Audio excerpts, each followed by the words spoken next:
চেয়েছিলাম অধিকার হয়ে গেছি রাজাকার।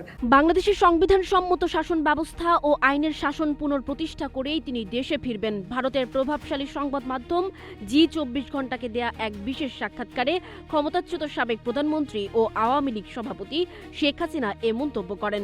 সাক্ষাৎকারে তিনি দেশের বর্তমান মব সন্ত্রাস, অর্থনীতি এবং রাজনৈতিক সংকট নিয়ে গভীর উদ্বেগ প্রকাশ করেছেন।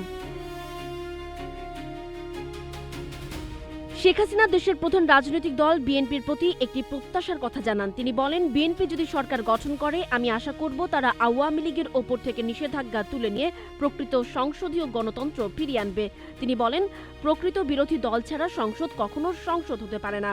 শেখ হাসিনা আরও উল্লেখ করেন, একটি শক্তিশালী বিরোধী দল থাকলে শাসন ব্যবস্থা মজবুত হয়। তবে বর্তমানে আওয়ামী লীগকে যেভাবে নিষিদ্ধ ও নির্যাতিত অবস্থায় রাখা হয়েছে, সেই পরিবেশে দেশের সেবা করা বা রাজনৈতিক পুনর্গঠন করা সম্ভব নয় বলে মন্তব্য করেন তিনি।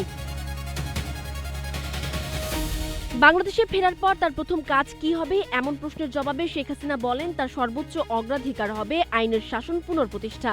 তিনি অভিযোগ করেন, গত কয়েক মাস ধরে বাংলাদেশ কার্যত আইনের বাইরে চলছে এবং প্রায় 1,52,000 মানুষ রাজনৈতিক মামলায় কারাবন্দী। এছাড়া ডক্টর ইউনূস সরকারেরও সমালোচনা করেন তিনি।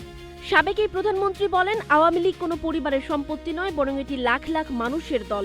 তিনি বলেন, দল পুনর্গঠনে নতুন প্রজন্মের ভূমিকা হবে অপরিসীম। তরুণদের যৌক্তিক দাবিগুলো গুরুত্ব দিয়ে শোনা হচ্ছে জানিয়ে শেখ হাসিনা বলেন, বর্তমান সংকট আওয়ামী লীগকে শিখিয়েছে কোথায় পরিবর্তন প্রয়োজন। ক্ষমতাচ্যুত শেখ হাসিনা সাবেক প্রধানমন্ত্রী ও বিএনপির সাবেক চেয়ারপারসন বেগম খালেদা জিয়ার মৃত্যুতে সমবেদনা জানান।